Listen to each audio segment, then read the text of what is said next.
Goeiedag! Good day, fellow South Africans and citizens of the world.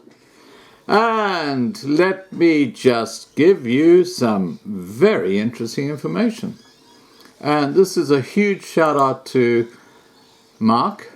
And yeah, Mark, don't worry, I'm not going to mention your surname. Now, Mark has recently started sending me links and information. As you know, I always love that sort of stuff because I always go through it, believe me. I get hundreds of emails each day, and a lot of my time is spent going through that information. Mark gave me this link to a very interesting article, and then he made his own comments, which I will repeat here. He said, small enterprise in South Africa, let me get this clear. Mark didn't say this, the article says this. Small enterprise in South Africa is unimportant for the government, whilst there is lip service to creating conducive conditions for small enterprise. The government ignores the reality of small formal firms disappearing at an alarming rate. And in the larger article attached to this, it shows that the amount of income received by small businesses has dropped by nearly 50% in the last year. So things are getting kind of screwed up at the top. You know, they're kind of taking control. Anyway, let's get back to the article. Small enterprise is the canary in the coal mine of a toxic business environment. They die off first because the toxic conditions are lethal for large businesses. Big government favors big business for tax income, or big labor, watering its social roots to ensure worker class loyalties. Small business cannot fulfill either of these roles. The demise of small formal enterprises in South Africa, as recorded in SARS, or the South African Reserve System, data, that's the tax office, by the way, is indicative of an utter indifference by government to the plight of small business enterprise. This raises two questions. Now, this is really the key to the whole thing. One, is the demolition of the small formal enterprise environment a strategy by government to achieve its objective of radical racial economic transformation? And I guess we can put in there that every company that trades in South Africa has to meet certain racist BEE requirements. And you know who the big beneficiaries of this BEE situation are? Your big politicians, because this is how the system works. Okay, it's technically it's not corrupt, but in reality it is incredibly corrupt. Let's take Ramaphosa. Now, Cyril Ramaphosa is the beneficiary of white companies who come in and been looking for a partner who's got contacts and links and the right sort of ability to make the move forward. And they have literally handed over just over 50% of their company or their business to Ramaphosa. And I'm using him as an example. Under this BBBEE or BEE or whichever BE acronym you want to use. I mean, it is crazy. So the mega rich in South Africa right now are beneficiaries of a system they put in place where white companies could not trade unless they brought in a black equity partner. And of course, the well-connected guys like Ramaphosa were the ones who basically creamed everybody. Now, you show me John Ndlozi, okay, living in Soweto. No one's ever approached him to be a partner in a white company for nothing. Everything for free, everything for free. So the Ramaphosas of the world, because of their political connections and their position in government, have been able to clean out. As you know, Ramaphosa is a billionaire today, and all his family and friends are doing extremely well, thank you very much. But anyone outside that little clique, they're still living in shanties, in little huts. No water, no electricity. You know, it kind of speaks for itself, doesn't it? So that's point number one. Point number two, let's get back to this article. Is it also a strategy to plug a hole in the leaking SARS ship? Yeah, the tax office ship. Since from a VAT perspective, businesses with a turnover below 1 million rand is a drain on treasury. Very interesting perspective. Now, I'm going to get back to Mark's comments because they are very, very insightful and interesting. Mark says, "Hi Scott, I would just like to draw your attention to this article and in particular statements by Cyril Ramaphosa and how the time when whites ruled the economy has come to an end." Now, I have actually shown you the watered down version, but the proper version I'll link down below so you can read it for yourself, okay? Seems pretty racist to me, and of course harks back to his telling us how the whites would be stripped of all their power and assets little by little, like the frogs being slowly heated in a pot of water. And how many times have we heard that analogy? So to my mind, there is absolutely no doubt at all that this has and will be Ramaphosa's approach to the whites. This idea of the Rainbow Nation was absolute nonsense and nothing but a smokescreen. Now, I've got to just support Mark in that comment because a long time ago now I put up a copy of the July 1993 secret memo that was only shared with people like Ramaphosa, Zuma, Mandela, where they talked about exactly this.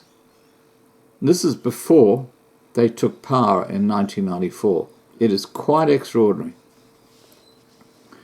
Too many whites still think this is the order of the day. The sooner whites realize that they are nothing but a way to keep this economy going for the benefit of the blacks, the better. So then we can see that Ramaphosa will continue to take whatever he can from the whites, and this is a continuation of the ANC's approach since 1994.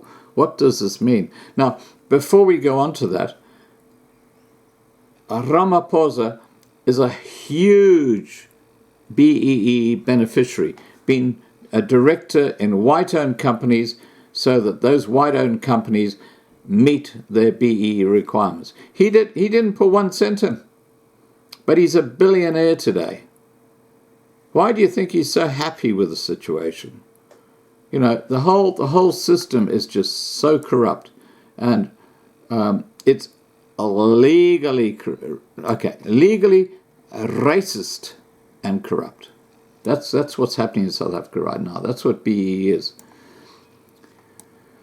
When the white Portuguese left Mozambique around 1975, they took everything with them, all in a very short space of time. They took their fishing boats and monies back to Lisbon and Madeira.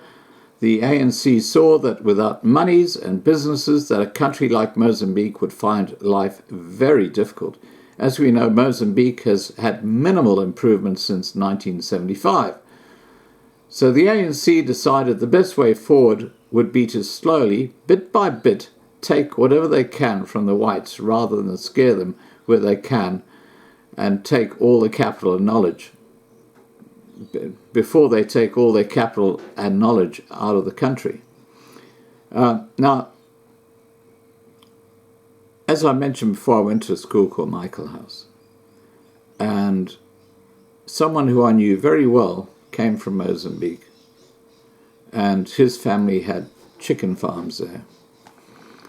And they were actually at that point where they were moving out, because that was back in the early 1970s, because they could see the writing on the wall. Just as a confirmation of what he's talking about here. Okay, continuing with Mark's article. The ANC closed down the schools training colleges that taught blacks how to weld, plumb and build, as they thought these training colleges were part of the apartheid system where blacks were to be only workers, etc. So what do we have now? A dearth of skilled people, so much so that well-trained blacks from Zimbabwe now do a lot of this type of work. In fact, in a small township near Fishhook, the foreign blacks have within the past year now formed the majority of residents in this township.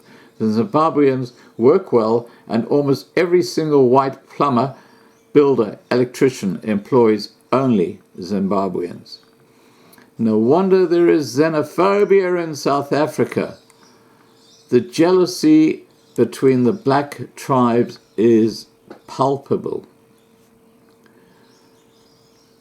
The Zimbabweans show up in time, they work well and are easy to get along with. No white person I know with a business wants to employ a Xhosa person. They have learnt by experience. When renovating my house in Fishhook, I employed 2 Xhosa painters who showed up late to work at 8:40 a.m. when the starting time was 8 a.m. I put them in a spare room where they could change their clothes and store their bags. When I happened to go back to that room an hour later, I found that they'd already stolen the light bulb. They'd stolen the light bulb from a room. What sort of mentality is that? I mean, really? To cut a long story short, apart from stealing countless other items like my spare smartphone, they worked slowly in the belief that they would make the job last longer. But no, in fact, the boss was well aware of this malingering, so their job ended sooner than they expected, and they were replaced by Zimbabweans. The causes believed it is due to the whites wanting to exploit the foreigners. This is not the case at all. It is due to the whites wanting to employ people who show up on time and work well, for which they are usually paid a fair wage. Thus, there is a natural process whereby the foreigners are taking the place of the local blacks. And this is where the xenophobias come in. You just have to listen to Julius Malema. Everything for free. And let me tell you, we're going to have some wonderful hats coming out soon on the Loving Life shop, where you will be able to buy a red beret or cap with everything for free emblazoned on the front of it. Yeah, I'm not joking. I'm serious. This is happening. We've got a whole lot of stuff happening in the background here, guys. And we might touch on that at the live stream at 8:30 this morning with Dwayne, because he's actually in charge of that area in our community channel. And all the profits from this go directly to Patrick's charity, which is helping impoverished white people and people who are in trauma, like right now in KwaZulu-Natal, which we're going to be talking about at that time. Okay, getting back to the article. I'm sorry, I'm off topic. Where's my EFF hat? Oh, I need a moment of enlightenment. Here we go. Here's my quality EFF hat. Yeah, it's still hanging. I don't know how it's still staying there, but as you can see, everything for free. Jeez. Oh my God, the old fart is on a roll. Okay, getting back to Mark's article. Sorry, Mark, I tend to do this. I get off topic, okay? Thus, there is a natural process whereby the foreigners are taking the place of the local blacks. This is, in turn, causing jealousy and resentment in the local blacks. It is the same process as what is taking place at the dairy in Akopo. Now, I talked about that dairy in Akopo about a week ago. It's just shocking what's happening there. And if you go to my homepage and look at the videos, you'll find it. A place called Donnybrook.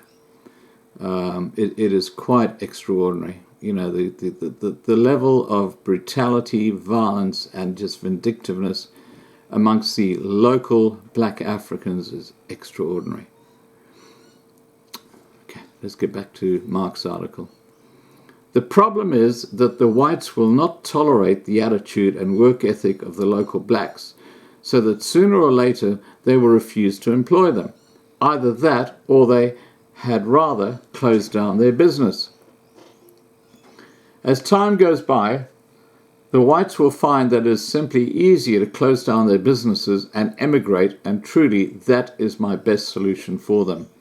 It will also mean that Ramaphosa and his ANC will have less people to exploit and rob.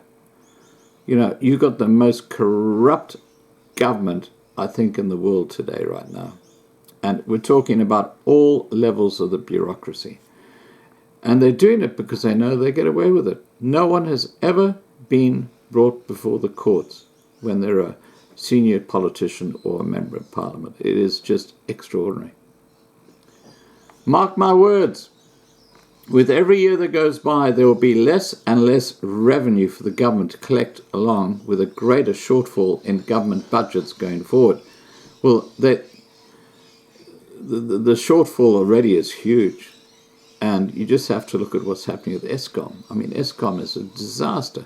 I read a report today that the rand is collapsing because of the way the government is having to support Eskom. So the world is onto it. They're watching very closely. And these idiots who are running the government have no idea what they're doing. Okay, let me just repeat what he said. Mark my words, with every year that goes by, there will be less and less revenue for the government to collect, along with a greater shortfall in government budgets going forward.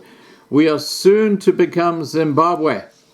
This is what Ramaphosa will get when trying to screw the whites instead of working with them. At the essence of this is true racism of the blacks to the whites. Let's see how the whites have been ripped off since 1994. And this is really, really interesting. He says, 1, retrenchment packages starting in 1994. 2, no more hiring of whites in any government service since 1994. 3, the implementation of BBBEE. Here go these incredible acronyms. Don't even try to ask me what the hell I mean. But I just know they're racist. And I know that the Honourable Lakota from Cope agrees with me. And Cope will get rid of all this shit. Okay?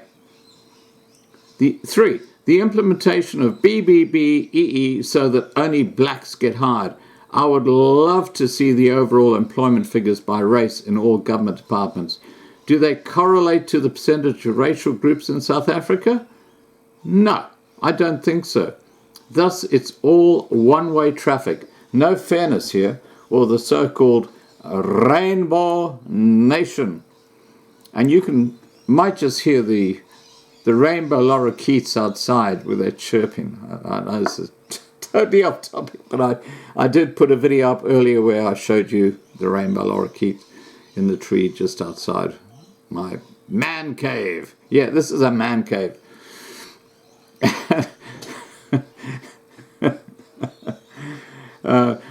Regardless of claims that it's actually a toilet, this man cave is about 8 meters by 5 meters inside. It's a huge man cave, and it's not part of the main house, believe me. Okay. 4. Geez, I'm so friggin' off topic. What are you guys doing to me? 4. Emasculation of the South African police service so that black criminals get to keep whatever they've stolen from whites.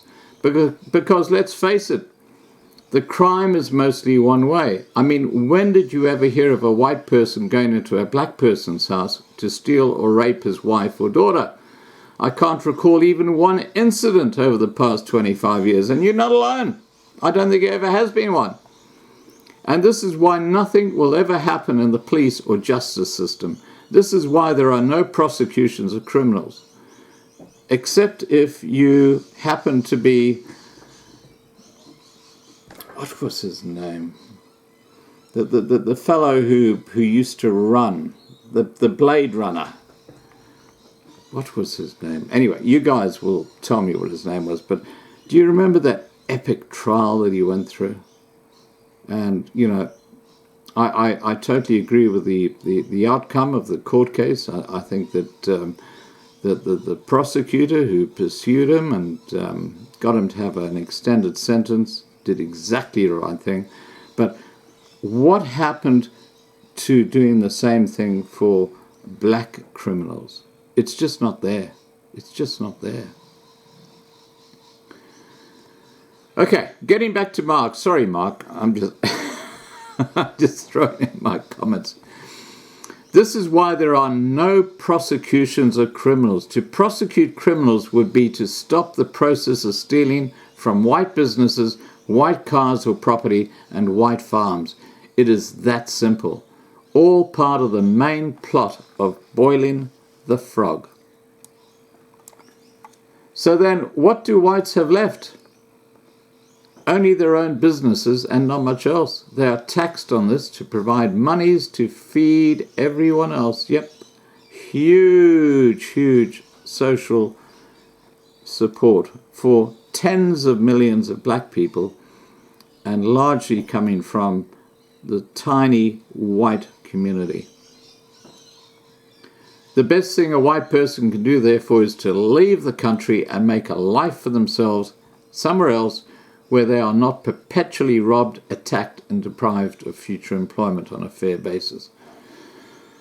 The only other solution that I think would work would be for the Northern and Western Cape to become an independent state. Were that to happen, I believe it would be a very successful country in a very short space of time. 90% of Afrikaans-speaking people live in this area. The population group is mostly coloured and white. The rest of the country is just too different, and these provinces would be better off as another country. I cannot see it being able to work any other way. And that is sad for me to say, as I was very much a Natal person. My grandfather opened up a very successful trading store in Kokstad in the early 1870s. Anyway, that's just me rambling on. And he concludes by saying, and look, actually before he says that, I worked at Umzimkhulu at Barclays Bank, which is in southern Natal. It's right on the Umzimkhulu River. And my main Barclays Bank branch was at Ikopo, which is just north of the river. But the bank sent me about 3 or 4 days a week down to Umzimkhulu to work in the agency there. And it was probably the most dangerous bank agency in South Africa at the time. And I worked there for about a year or two. At the very time that the Homeland Policy came in, and the largest trading store group at that time in what was then East Griqualand, which became Transkei, was the Strachan family stores. They had about 26 stores right across the whole of East Griqualand. Lovely family. I knew Ken Strachan so well. We used to sit down on Wednesday afternoons because at the bank back then you didn't work Wednesday afternoons, and I used to drive down to Umzimkhulu from Ikopo and sit down and have a cup of tea with Ken, and we used to chat about the old days. I mean, this is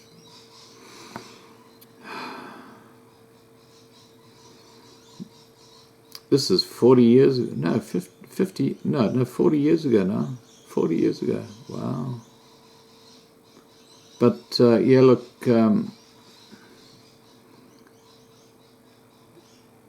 I've got to say that I think your great-grandfather sounds like one James Cole. Let me know if I'm wrong, Mark, but I think it's probably James Cole. He was an extraordinary man. I can tell you some stories about James Cole because I've done a huge amount of research on the token coins of East Griqualand. And I've been working with people like Milner Snell, who's the curator of the Kokstad Museum, and other people. I mean, I'm so friggin' far off topic. We're... Okay, let me get back on topic. Sorry, guys.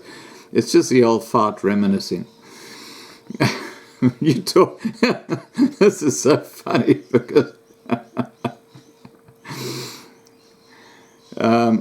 what Mark said, and that is sad for me to say, as I was very much a Natal person, as my great-grandfather opened up a very successful trading store in Kokstad in the early 1870s.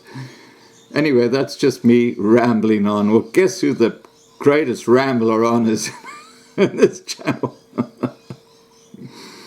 And Mark just concludes by saying, just a quick note to say that I emigrated to Vancouver in 1974 and became a citizen in 1977, aged 25. So I can go back at any time, and I've recently renewed my 10-year passport, but I love living in the Southern Peninsula. That is most likely the safest place in South Africa, and it has plenty of blue skies, sunshine, and friendly people. Came back in December 1991. The mistake I made was not going to Australia, as I believe the best fit for white South Africans. Similar sports, outdoor lifestyle, where we can go around in a pair of shorts all day, unpretentious and friendly people. Second choice, and one that is becoming increasingly popular, is New Zealand. And mate, I totally agree with you. I live in Australia, and let me tell you, this is like a mini South Africa. Not just because of the weather, the way people think, but because we have a huge South African community here. Huge, absolutely huge. You just Google South African Community Forum and you'll come across several forums of people now living in Australia that you can communicate with and chat to and talk to and get to know, and lovely, lovely people. We have a huge South African community here in Australia.